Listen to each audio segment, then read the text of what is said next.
പ്രിയം, മോദം, പ്രമോദം, 3 അവസ്ഥകളെ കുറിച്ച് പറയുന്നു. തസ്യ പ്രിയമേവ ശിരഃ മോദോ ദക്ഷിണപക്ഷഃ പ്രമോദ ഉത്തരപക്ഷഃ ആനന്ദ ആത്മാ ബ്രഹ്മപുച്ഛം പ്രതിഷ്ഠ. ഇതാണ് നമ്മളുടെ ഉറക്കത്തിലുള്ള സ്ഥിതിയെ കുറിച്ചാണ് പറയുന്നത്.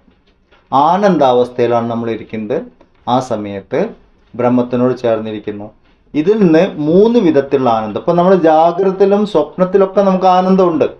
ഒരു വസ്തു കിട്ടിക്കഴിഞ്ഞാൽ തൽക്കാല സമയത്തേക്ക് ഫ്രാക്ഷൻ ഓഫ് എ സെക്കൻഡ് നമ്മൾ ആനന്ദാവസ്ഥയിലാണ്. ആ ആനന്ദം നമ്മളുടെ ഉള്ളിലെ ആനന്ദമായ കോശത്തു നിന്ന് വരുന്നതാണ്. സ്വപ്നാവസ്ഥയിലും പലപ്പോഴും നമ്മൾ ആനന്ദം അനുഭവിക്കുന്നുണ്ട്.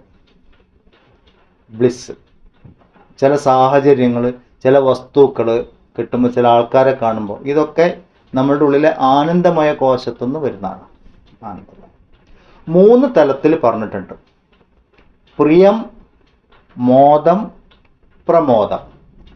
പ്രിയം എന്ന് പറയുന്നത് ഇഷ്ടവസ്തു ദർശനം, അങ്ങനെ പറയാം. നമുക്ക് വളരെ ഇഷ്ടപ്പെട്ട, പ്രിയപ്പെട്ട ഒരു വസ്തുവിനെ കാണുമ്പോൾ ഉണ്ടാകുന്ന അനുഭവം. ദൂരെയാണത് ഇഷ്ടവസ്തു, അതുകൊണ്ട് ദർശനം എന്ന് പറഞ്ഞു. അതിനെക്കുറിച്ച് ചിന്തിക്കുക, അതിനെ കണ്ടുകൊണ്ടിരിക്കുക, ഒക്കെ ഇഷ്ടവസ്തു ദർശനം, പ്രിയം. അടുത്തത് മോദമാണ്. ഇഷ്ടവസ്തു സാമീപ്യമാണ്. നമുക്ക് ഇഷ്ടപ്പെട്ട വസ്തു ഇല്ലെങ്കിൽ പ്രിയപ്പെട്ട വസ്തു അടുത്ത് വരികയാണെങ്കിൽ, അത് നമ്മൾ അനുഭവിച്ചിട്ടില്ല, പക്ഷെ എൻ്റെ തൊട്ടടുത്താണ്, ക്ലോസ്നെസ് ഉണ്ട്, സാമീപ്യമുണ്ട്, അപ്പോൾ നമുക്ക് അനുഭവിക്കുന്നത്. അപ്പം ദൂരെ കാണുന്നതിനേക്കാളും സന്തോഷമാണ് അടുത്ത് വന്നിരിക്കുമ്പോൾ. ആനന്ദം കൂടുതലാണ് മോദം എന്ന് പറയുമ്പോൾ. അതിൻ്റെയും അടുത്ത സ്റ്റേജ് ഇഷ്ടവസ്തു അനുഭവം. ഇഷ്ടവസ്തുവിനെ നമ്മൾ അനുഭവിക്കുമ്പോൾ ഉള്ള ആനന്ദം, അതിന് പ്രമോദം. അപ്പോൾ ആനന്ദത്തിൻ്റെ 3 സ്റ്റേജ്: പ്രിയം, മോദം, പ്രമോദം. ഇത് ഏതെങ്കിലുമൊക്കെ നമ്മൾ എപ്പോഴും അനുഭവിച്ചുകൊണ്ടിരിക്കുന്നുണ്ട്. പക്ഷെ ഇതൊന്നും ശരിയല്ല എന്നാണ് എപ്പോഴും പറയുന്നത്. കാരണം എന്താണ്? ഇത് 3 എപ്പോഴും ഇല്ല. പിന്നെ ഇത് 3 സ്വാഭാവിക ആനന്ദം എന്നാ പറയാം. സ്വാഭാവിക ആനന്ദം എന്ന് പറഞ്ഞാൽ നമ്മൾ ഇത് അനുഭവിക്കണമെങ്കിൽ ഒരു വസ്തുവിനെ ആശ്രയിക്കുന്നുണ്ട്, ഒരു ഉപാധിയെ ആശ്രയിക്കുന്നുണ്ട്. അപ്പൊ ആശ്രയ വസ്തു ഉണ്ടെങ്കിലേ മോദം, പ്രിയം, മോദം, പ്രമോദം ഉള്ളൂ, ഇല്ലെങ്കിൽ ഇല്ല എന്ന് പറഞ്ഞാൽ ആനന്ദമയ കോശത്തു നിന്ന് നമ്മൾ കിട്ടുന്ന ആനന്ദം എപ്പോഴും ഇല്ല. ഇല്ലെങ്കിൽ സുഷുപ്തി അവസ്ഥയിലുള്ളൂ. അത് കഴിഞ്ഞാൽ സുഷുപ്തി അവസ്ഥയിൽ നിന്ന് നമ്മൾ സ്വപ്നത്തിലേക്കോ ജാഗ്രതയിലേക്കോ വന്ന ആനന്ദമയമില്ല. എന്ന് പറഞ്ഞാൽ ബ്രഹ്മത്തിനോട് ചേർന്നിരിക്കുകയാണെങ്കിൽ പോലും അത് സ്ഥിരമല്ല. അതുകൊണ്ട് അതിനെ കോശം എന്ന് പറഞ്ഞു. ഈ ഒരു അവസ്ഥ ഞാൻ കണ്ടുകൊണ്ടിരിക്കുന്നുണ്ട്. ആനന്ദമയത്തിൽ ഞാൻ ഇരിക്കുന്നത് എനിക്കറിയാം. ഞാൻ നല്ല ഉറക്കത്തിൽ നിന്ന് എണീറ്റ് കഴിഞ്ഞാൽ നമ്മൾ എന്താ പറയുക, നന്നായിട്ട് ഉറങ്ങി എന്ന് പറഞ്ഞു. അപ്പോൾ ഉറക്കം എന്ന അവസ്ഥയിൽ അനുഭവങ്ങളൊന്നുമില്ല എന്നൊരവസ്ഥയ്ക്ക് ഞാൻ സാക്ഷിയായിരുന്നു. ഞാൻ കണ്ടു അതിനെ, അല്ലെങ്കിൽ അനുഭവിച്ചു എന്ന് പറഞ്ഞാൽ ദൃശ്യമാണത്, ദ്രഷ്ടാവല്ല. ദൃശ്യമായതൊക്കെ ജഗത്തിൻ്റെ ഭാഗമാണ്, മായയുടെ ഭാഗമാണ്. അതുകൊണ്ട് ആനന്ദമയ കോശത്തിനെയും ബ്രഹ്മമല്ല എന്ന് പറയണം. ലക്ഷണങ്ങൾ ബ്രഹ്മത്തിൻ്റെ ലക്ഷണവുമായിട്ട്, പക്ഷെ നമുക്ക് അതിൽ നിന്ന് ബ്രഹ്മത്തിലേക്ക് എത്താൻ സാധിക്കും. കാരണം അതാണ് ഏറ്റവും അടുത്തിരിക്കുന്നത്. ഇതൊക്കെ ഈ 5 കാര്യങ്ങളും ഇങ്ങനെ ലെയറായിട്ട് പറഞ്ഞിട്ടുണ്ടെങ്കിലും അങ്ങനെ ഒന്നിൻ്റെ പിന്നാലെ ഒന്നിങ്ങനെ അടുക്ക് വെച്ചതുപോലെയല്ല. നമ്മൾ സ്ഥൂല തലത്തിൽ നിന്നും സൂക്ഷ്മതലത്തിലേക്ക് എത്തണം അല്ലേ? ആദ്യം എന്താ പറഞ്ഞത്? സത്യം, ജ്ഞാനം, അനന്തം ബ്രഹ്മ എന്ന് പറഞ്ഞു. എന്നിട്ട് പറഞ്ഞു അത് ഹൃദയ ഗുഹയിലാണ് ഇരിക്കുന്നത്. ഹൃദയ ഗുഹയിൽ ഇരിക്കുന്ന ഏറ്റവും സൂക്ഷ്മമായിട്ടിരിക്കുന്നതാണ്. അപ്പൊ സൂക്ഷ്മത്തിലേക്ക് എങ്ങനെ എത്തും? ഇതാണ് ചോദ്യം. അപ്പൊ ഏറ്റവും സ്ഥൂലം പറഞ്ഞു വന്നു. ഇതാണ് ദേഹം, ഈ കാണുന്ന ജഗത്ത്. അപ്പം വ്യഷ്ടിതലത്തിൽ ദേഹവും സമഷ്ടി തലത്തിൽ ഈ ജഗത്ത് മുഴുവൻ, സൃഷ്ടിയെ മുഴുവൻ കാണിച്ചു തന്നത്. എന്നിട്ട് പറഞ്ഞു ഇതൊന്നും സൂക്ഷിച്ച് മനസ്സിലാക്കൂ. നമുക്ക് ഇതിൻ്റെ ഉള്ളിലേക്കൊന്ന് പോയി നോക്കാം. ദേഹത്തിനെ നമ്മൾ കാര്യമായിട്ട് കാണുകയാണെങ്കിൽ കാരണം എന്ന് പറഞ്ഞാൽ അതിൻ്റെ അടുത്ത സൂക്ഷ്മതലം എന്താണ് എന്ന് നോക്കൂ. കാര്യകാരണ സിദ്ധാന്തം കാര്യം എന്ന് പറഞ്ഞാൽ നമ്മൾ കാണപ്പെടുന്ന വസ്തു, എന്തിൽ നിന്നാണോ അത് ഉത്ഭവിച്ചത് അത് കാരണം, അങ്ങനെ പറയാം. ഇതിനേക്കാൾ സൂക്ഷ്മമായിരിക്കും അത്. കാര്യം നിൽക്കണമെങ്കിൽ കാരണം വേണം. കാര്യത്തിൽ നിന്നും കാരണത്തിനെ മാറ്റിയ കാര്യമില്ലാണ്ടാവും, അങ്ങനെയാണ്. ഇപ്പം സ്വർണ്ണ മോതിരം ഉണ്ട്, മോതിരത്തിന് നമ്മൾ കാര്യമായിട്ട് പറയണം സ്വർണം കാരണമാണ്. അപ്പം ആ മോതിരത്തിൽ നിന്ന് കാരണമായിരിക്കുന്ന സ്വർണത്തിനെ മാറ്റിക്കഴിഞ്ഞാൽ പിന്നെ മോതിരമില്ല എന്ന് പറഞ്ഞതുപോലെ അന്നമയ കോശം കാര്യമാണെങ്കിൽ പ്രാണമയ കോശം കാരണമാണ്. പ്രാണമയ കോശം കാര്യമാണെങ്കിൽ മനോമയ കോശം കാര്യമാണ്. ഒരു സ്റ്റെപ്പും കൂടി നമ്മൾ ഉള്ളിലേക്ക് വന്നു. മനോമയ കോശം കാര്യമാണെങ്കിൽ വിജ്ഞാനമയ കോശം കാരണമാണ്. വിജ്ഞാനമയ കോശം കാര്യമാണെങ്കിൽ ആനന്ദമയ കോശം കാരണമാണ്. ആനന്ദമയ കോശം കാര്യമാണെങ്കിൽ ബ്രഹ്മം കാരണമാണ്. അപ്പോൾ ബ്രഹ്മത്തിൽ നിന്നാണ് എല്ലാം. കാരണത്തിൽ നിന്ന് കാര്യം വേറെയല്ല. ഇനി അടുത്തത്, ഇപ്പം നമ്മൾ വേറെയല്ല, ഇതൊന്നും ആത്മാവല്ല എന്ന് ഇങ്ങോട്ട് ഇറങ്ങി വന്നു. ഇനി തിരിച്ച് അങ്ങോട്ട് പോകേണ്ടതുണ്ട്. കാരണത്തിൽ നിന്ന് കാര്യമുണ്ടായി, കാരണത്തിൽ നിന്ന് കാര്യം പ്രകടമായി. അത് പ്രകടമായിരിക്കുമ്പോഴും കാരണം തന്നെ. ഇപ്പോൾ സ്വർണം മോതിരമായി മാറുമ്പോഴും അത് സ്വർണം തന്നെയാണ്, മോതിരമായിട്ട് കാണപ്പെട്ടു എന്ന് പറഞ്ഞതുപോലെ ബ്രഹ്മം ആനന്ദമയമായി, ആനന്ദമയം വിജ്ഞാനമയമായി, വിജ്ഞാനമയം മനോമയമായി, മനോമയം പ്രാണമയമായി, പ്രാണമയം അന്നമയമായി. അപ്പോൾ അന്നമയമായിട്ട് ശരിക്കും കാണപ്പെടുന്ന എന്താണ്? ബ്രഹ്മമാണ്. സൃഷ്ടി ബ്രഹ്മമാണ്. ഇതാണ് പറഞ്ഞത്. ഇവിടെ ഈശ്വരനല്ലാതെ ഒന്നുമില്ല, സർവം ബ്രഹ്മമയം. അല്ലെ ഭഗവാൻ പറയുന്നു മയാ തദമിതം സർവം ജഗത് അവ്യക്തമൂർത്തിനെ ഭഗവാൻ പറഞ്ഞു. ഇതാണ് ഭഗവത്ഗീതയുടെ മർമ്മം. ഇവിടെ ഞാനോ ഉള്ളു അർജുൻ, വേറെ ഒന്നുമില്ല. കാണപ്പെടുന്നതൊക്കെ ഞാൻ തന്നെയാണ്. വിശ്വരൂപ ദർശനത്തിൽ പറയുന്നു വിശ്വരൂപം, ഈ കാണപ്പെടുന്നതൊക്കെ ഞാനാണ്. ഭഗവാൻ പറഞ്ഞു കഴിഞ്ഞു. നമ്മളിപ്പം വിഷ്ണു സഹസ്രനാമം വായിക്കുമ്പോൾ ഇത് തന്നെയാണ് പറയുന്നത്, ലളിതാ സഹസ്രനാമം ഇത് തന്നെയാണ് പറയുന്നത്. ബ്രഹ്മത്തിൽ നിന്ന് ഇത്രയും രൂപങ്ങളുണ്ടായി, അവസ്ഥാത്രയങ്ങളുണ്ടായി, തിരിച്ചു പോവും, അത് ബ്രഹ്മത്തിലേക്ക് തന്നെ പോകുന്നു. ഈ കയറി ഇറങ്ങൽ നടന്നുകൊണ്ടിരിക്കണം. നമ്മളിപ്പോൾ സുഷുപ്തി അവസ്ഥയിലിരിക്കുമ്പോൾ, ആനന്ദമയ കോശത്തിലിരിക്കുമ്പോൾ, അതിൽ നിന്നും നമ്മൾ സ്വപ്നാവസ്ഥയിലേക്കോ ജാഗ്രത അവസ്ഥയിലേക്കോ വരുന്നു. തിരിച്ച് ജാഗ്രതയിൽ നിന്ന് സ്വപ്നത്തിലേക്കോ സുഷുപ്തിയിലേക്കോ. ഇതാണ് സഞ്ചരിച്ചുകൊണ്ടിരിക്കുന്നത്. നമ്മുടെ ജീവിതം എന്ന് പറയുന്നത് ഈ സഞ്ചാരമാണ്.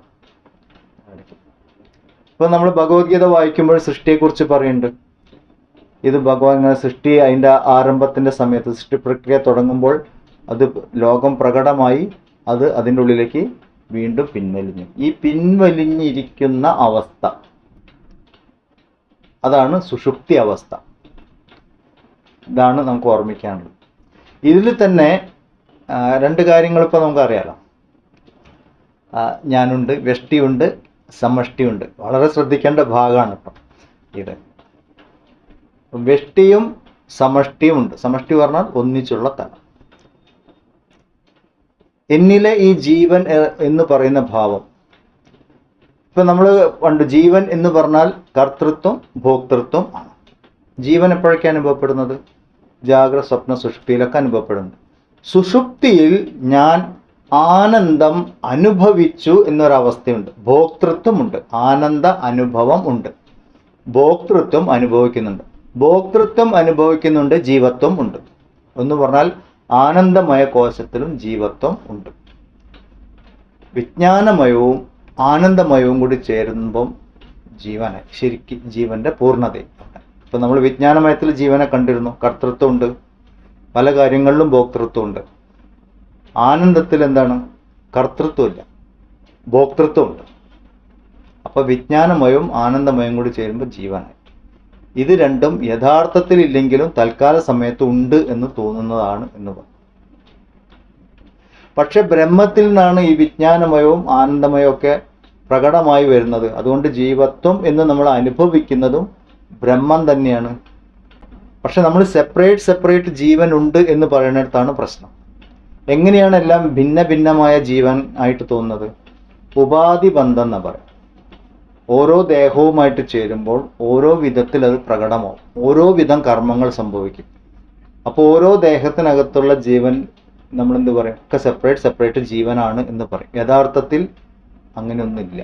ഇപ്പോൾ കഴിഞ്ഞ ക്ലാസ്സിൽ നമ്മൾ പറഞ്ഞ പോലെ 1000 കുടം വെച്ചു ഒരു സൂര്യൻ ഈ 1000 കുടത്തിലെ വെള്ളത്തിലും പ്രതിഫലിക്കുമ്പോൾ 1000 സൂര്യൻ ഉള്ളതുപോലെ തോന്നും, സൂര്യനൊന്നുള്ളൂ എന്ന് പറഞ്ഞതുപോലെ ബ്രഹ്മം ഏകമാണ്, ഉപാധി ബന്ധം നിമിത്തം അനേകമായിട്ട് അനുഭവപ്പെടുന്നു. അപ്പം നമ്മൾ അതിനെ ജീവൻ എന്ന് വിളിക്കുന്നു. ഇല്ലാത്ത ഒന്നിനുണ്ട് എന്ന് സങ്കല്പിച്ച് എന്തിനാണ്, ഉള്ളത് എന്താണെന്ന് അറിയാൻ വേണ്ടിയിട്ട്. ഇത് നമ്മൾ ഒരിക്കലും മറക്കാൻ പാടില്ല. വ്യഷ്ടി തലത്തിലുള്ളപ്പം നമ്മൾ അതിനെ ജീവൻ എന്ന് പറയുന്നു. സമഷ്ടി തലത്തിൽ എന്തു പറയും? അദ്വൈത ദർശനത്തിന്റെ ഏറ്റവും വലിയൊരു ഭാഗം വരുന്ന, നമ്മൾ ജാഗ്രത അവസ്ഥയിൽ ഇരിക്കുമ്പോൾ ഓരോ വ്യക്തിയുടെയും ജീവഭാവത്തിന് നമ്മൾ പറയുന്ന പേരുണ്ട്, വിശ്വൻ എന്ന് പറയും. സമഷ്ടി തലത്തിലേക്ക് പോകുമ്പോൾ അതിന് നമ്മൾ വിരാട് എന്നാ പറയും. ഭഗവാന്റെ വിരാട് രൂപം എന്നൊക്കെ പറഞ്ഞു, ഒന്നിച്ചു കാണുന്ന പ്രകൃതി വിരാട്. സ്വപ്ന ലോകത്തിലേക്ക് വരുമ്പോൾ സ്വപ്നാഭിമാനി ആയിരിക്കുന്ന ജീവൻ തൈജസനാണ്. സമഷ്ടി തലത്തിലേക്ക് പോകുമ്പോൾ സ്വപ്നാഭിമാനിയെ ഹിരണ്യഗർഭൻ എന്നാ പറയും. ഹിരണ്യഗർഭൻ. സുഷുപ്തി അവസ്ഥയിൽ ഇരിക്കുമ്പോൾ വ്യഷ്ടിതലത്തിൽ സുഷുപ്തി അഭിമാനിയായിരിക്കുന്ന ജീവനെ പ്രാജ്ഞൻ എന്ന് പറയും. എന്ന് പറഞ്ഞാൽ നമ്മളുടെ 3 പേരാണ്, വിശ്വൻ, തൈജസൻ, പ്രാജ്ഞൻ. ഇതിൽ നമ്മൾ കയറി ഇറങ്ങിക്കൊണ്ടിരിക്കണം. സുഷുപ്തി അവസ്ഥയിൽ സമഷ്ടിയിലെ സുഷുപ്തി അവസ്ഥ, സമഷ്ടി സുഷുപ്തി അഭിമാനി അങ്ങനെ പറയാം. അല്ലെങ്കിൽ സമഷ്ടി കാരണ ശരീര അഭിമാനി, ഇതാണ് വേദാന്തത്തിന്റെ ഭാഷ പറയാം. അതിൻ്റെ പേരാണ് ഈശ്വരൻ. ഈശ്വരനിലാണ് ഇത് മുഴുവൻ അടങ്ങിയിരിക്കുന്നത്. നമ്മളൊക്കെ സമഷ്ടിയുടെ ഭാഗമായിട്ടാണ് വ്യഷ്ടി ഉണ്ടായത്. സമഷ്ടിയിലാണ്, ഈശ്വരനിലാണ് ഈ സൃഷ്ടി മുഴുവൻ അടങ്ങിയിരിക്കുന്നത്. പ്രളയം എന്ന് പറയും. പ്രളയം പിന്നെന്താവും, അതൊന്നും ഉയർന്നു വരും. ആദ്യത്തെ സങ്കല്പമായിട്ട് ഉയർന്നു വരുന്ന സമയത്ത്, സൃഷ്ടി തുടങ്ങുന്ന സമയത്ത് സൂക്ഷ്മതലങ്ങളിൽ അതിന് പറയുന്ന പേര് ഹിരണ്യഗർഭൻ എന്ന് പറയും. പുരാണങ്ങളിൽ അതിന് ബ്രഹ്മാവ് എന്ന് പറയും. ഭഗവാന്റെ നാഭിയിൽ നിന്ന് ബ്രഹ്മാവ് ഉയർന്നു വന്നു എന്ന് പറഞ്ഞ ഇതാണ് ആദ്യ സങ്കല്പം. അതാണ് ഈ കാണുന്ന സൃഷ്ടി സങ്കല്പങ്ങളെല്ലാം ആയിട്ട് മാറുന്നത്.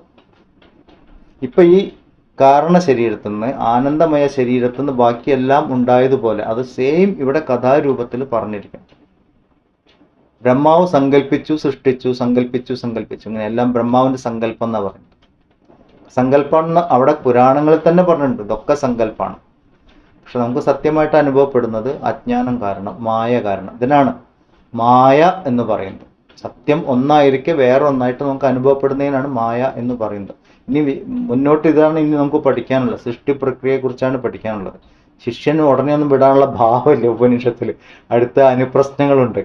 അതിൽ തന്നെ ചോദിക്കുന്ന എന്താണ്, ഇനി ഭഗവാൻ ശിഷ്യൻ ചോദിക്കുന്നുണ്ട്. അപ്പൊ അങ്ങനെ നോക്കുമ്പോൾ അന്നമയ കോശം ഇല്ലല്ലോ, പ്രാണമയ കോശം ഇല്ല. അപ്പൊ ഈ കോശങ്ങളൊന്നും ഇല്ലാത്ത സ്ഥിതിക്ക് ഞാനില്ലല്ലോ. ഇതാണ് അടുത്ത ചോദ്യം വരുന്നത്. അപ്പൊ അതിന്റെ ഉത്തരം നമുക്ക് അടുത്ത ആഴ്ച കാണാം.